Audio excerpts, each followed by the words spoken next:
सभी दर्शकों, श्रोताओं को मेरा हृदय से सत सत वंदन, अभिनंदन। साथियों,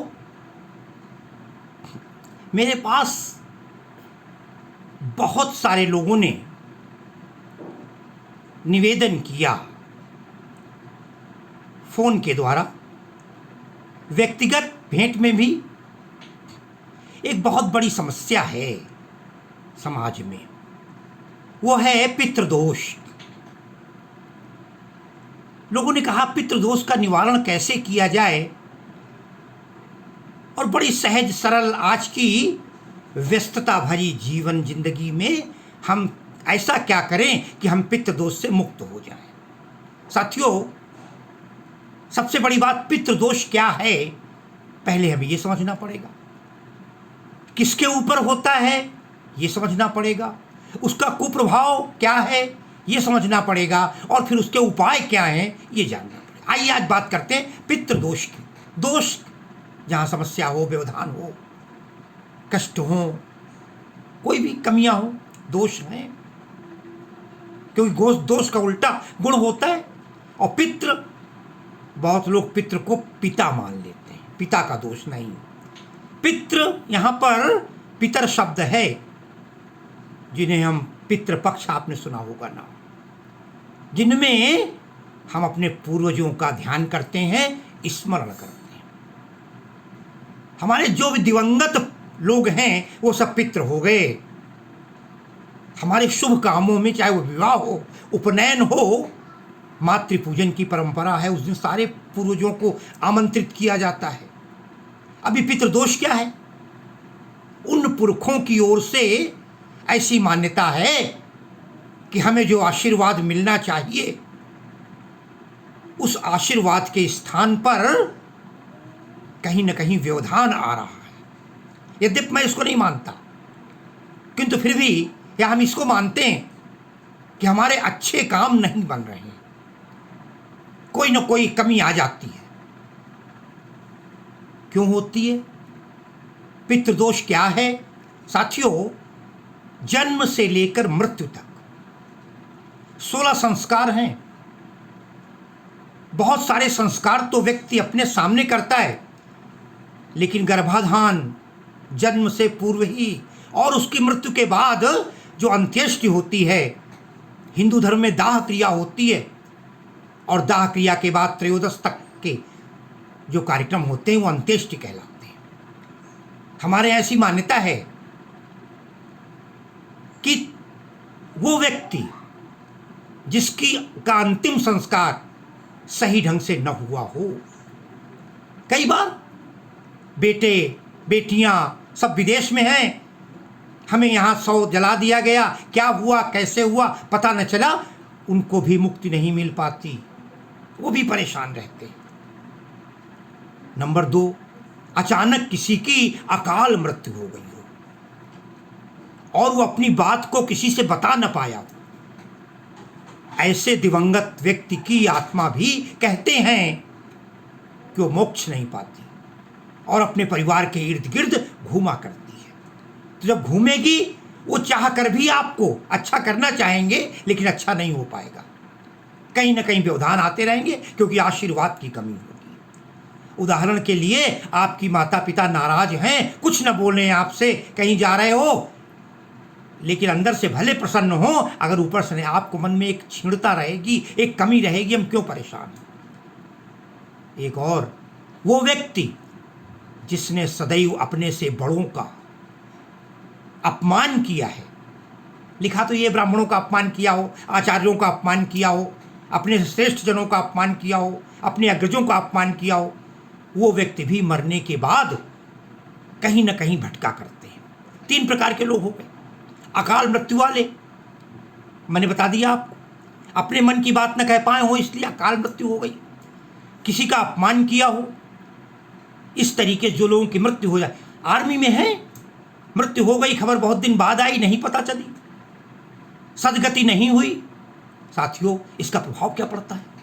इसका प्रभाव ये पड़ता है कि आपके परिवार में विवाह में बाधा आ गई, किसी के बच्चा नौकरी के लिए परेशान है, घर में बिना मतलब लोगों के बीच में तू मैं हो रही है, सुख सुविधाओं का अभाव हो गया है, गलत सपने आ रहे हैं, हर काम में रुकावट आ रही है, सफलता नहीं मिल रही है, जिस गति से आय होनी चाहिए नहीं हो रही है, आय से अधिक व्यय हो रहा है, मानसिक खिन्नता रहती है, नाना प्रकार की बीमारियों ने हमें घेर लिया है, तब पंडित जी कह देते हैं पितृदोष है और इसे शांत कराइए। साथियों, पितृदोष है, शांत कैसे कराएं? आज की जो कर्मकांड पद्धति है, मैं तो बड़ा स्पष्ट रूप से कह देता हूं, लोगों को बुरा लगे तो लगता रहे, आज की जो कर्मकांड पद्धति है केवल और केवल व्यवसाय बनकर रह गई है। सामने वाले से कैसे धन ठग लिया जाए, शांति मिले न मिले उससे मतलब नहीं है। एक अवधि में कहावत कही जाती थी, वर मरे या कन्या, पंडित को तो दक्षिणा से मतलब। अरे हम खुद स्वयं का क्यों काम न करें, हम दूसरे से क्यों कराएं? तो ध्यान रखिएगा, पितृदोष का निवारण की एक पंडित जी ने मुझसे कहा, हमारे आपकी जन्म पत्र में पितृदोष है। हमने कहा पंडित जी ये बात 4 साल पहले मुझसे किसी ने कही थी। कहले बिल्कुल सही कही थी। तो हमने कहा लेकिन उन्होंने शांति करा दी थी। तो कहले हाँ तब तो ठीक हो गया होगा, हमने कुंडली से हटा क्या? कहीं कुंडली से कहाँ हटता है? तो पंडितों ने देखकर बता दिया और आपने मान लिया कि पितृदोष है। साथियों, अगर इन समस्याओं से आप ग्रसित हैं और अपने पूर्वजों का दोष मुक्त करना चाहते हैं, उनको आशीर्वाद का पात्र बनाना चाहते हैं, उनकी आत्मा को मोक्ष दिलाना चाहते हैं और सद्गति दिलाना चाहते हैं, तो बहुत आसान काम। पहला काम, प्रत्येक अमावस्या के दिन, ध्यान रखिएगा, अमावस्या और पूर्णिमा, महीने में 2 दिन, ज़्यादा नहीं, सुबह नहा के पूजा जब करते हैं आप, उस समय आपको कुछ धनराशि निकाल देनी है। वो धनराशि पता कितनी? 51 रुपये, ज़्यादा नहीं, 101। आपकी श्रद्धा। क्यों निकालनी है भाई? क्या होगा इस?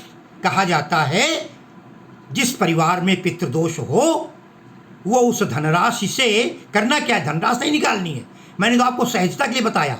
नियम यह है कि दूध और पेड़ा, ये 2 पात्रों को खिलाया जाए। 2 पात्र कौन कौन है? या भांजा हो या बहनोई हो। इन 2 लोगों को अमावस्या के दिन या बाद में दूध और पेड़ा खिला दिया जाए, आपका पितृदोष शांत हो जाएगा। दोनों मान्य हैं हमारे लिए। आज के ज़माने में कहाँ भांजे मिलेंगे, नौकरी कोई कहाँ कर रहा है, उसका सीधा रास्ता निकाला गया कि आप कुछ रुपए निकाल के रख दीजिए। अब कहाँ रख दीजिए? ध्यान रखिएगा, भगवान शंकर की मूर्ति के आगे, उनके चित्र के आगे, उनकी फोटो के आगे, जो भी आपके स्थान है। और अगर घर में कुछ नहीं है तो फिर एक स्थान पर कोने भगवान शंकर का नाम ले। भगवान शंकर का नाम क्यों ले लिया? अरे भैया भूतनाथ हैं, शमशान के वासी हैं, भभूत लगाते हैं। उनसे बड़ा पितरों को शांति देने वाला, मोक्ष देने वाला, सद्गति देने वाला कौन होगा? निकाल दिया। कोई नहीं, कोई जो यूज न, पैसा इकट्ठा होने दीजिए, इकट्ठा होने दीजिए। जब कभी वो मिलें, कुछ लोग, अगर आपको लगता है कि यार किसी से कहेंगे कि ये पितृदोष का पैसा है तो कोई लेने से इनकार करेगा, मत बताइए, रखते रहिए। और कोई आया, बच्चे को 101 रुपया दे दिया, 100 रुपये दे दिए। इसी तरीके से भांजे को और बहनोई को, मान्यों को, अगर बाई चांस आप इसको नहीं दे जाते तो ले जाकर किसी भी एक सत्पुरुष को, एक गरीब ब्राह्मण को, एक किसी भिखारी को दीजिए जो वास्तव में सुपात्र है उसका, और आपका दोष समाप्त हो जाएगा।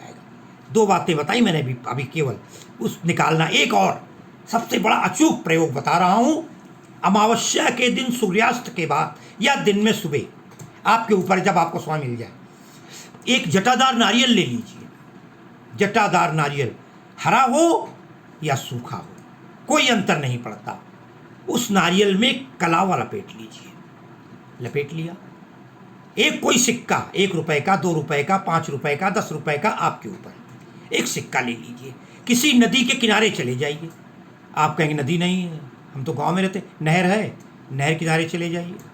कोई बहता हुआ जल हो, वहाँ पर चले जाइए, नदी किनारे खड़े होइए। कोई आवश्यकता नहीं, आप संकल्प कर रहे हैं, केवल कह दें आज दिनांक कितने को मैं अपने गोत्र का नाम ले लीजिए, अपने पितृदोष की शांति के लिए ये प्रवाहित करता हूँ। और उस गंगा में, यमुना में, सरस्वती में, गोदावरी में, कृष्णा में, नर्मदी में, ताप्ती में, जितनी नदियाँ हैं आपके आसपास, कोई भी नदी या बहती हुई धारा में उसको छोड़ दीजिए, प्रणाम कर लीजिए। निश्चित रूप से साथियों, अनुभूति और अनुभव दोनों का मिला हुआ प्रयोग बता रहा हूँ, व्यक्तिगत अनुभव किया हुआ। आप कहेंगे कैसे? हमारे परिवार में बहुत बड़ा पितृदोष था। परिणाम क्या होता था पता है आपको?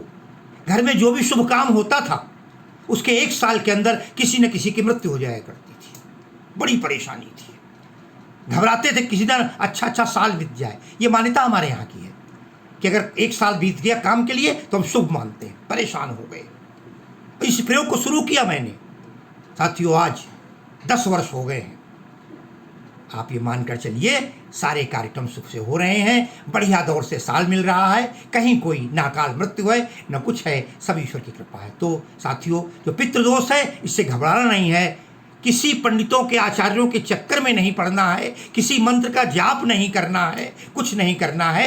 अमावस्या और पूर्णिमा के दिन कुछ पैसे निकाल देने हैं, अपनी श्रद्धा के अनुसार अलग रखते जाइए, किसी मान्य को दे दीजिए और अमावस्या के दिन 1 वर्ष करके देख लीजिए जरा। यद्यपि तो ऐसे काम जिंदगी भर चलते रहें, क्योंकि जेन केन विधि दीने दान करे कल्याण। तो साथियों, ये करिए, पितृदोष से आप पूरी तरीके से मुक्ति पाएंगे, परिवार पल्लवित होगा, पुष्पवित होगा, आप फलेंगे फूलेंगे, प्रेम से रहेंगे निश्चित रूप से। और पितृपक्ष में तो ये काम किया जाए तो क्या बात है, उनसे बड़ा कोई दिन ही नहीं हो सकता।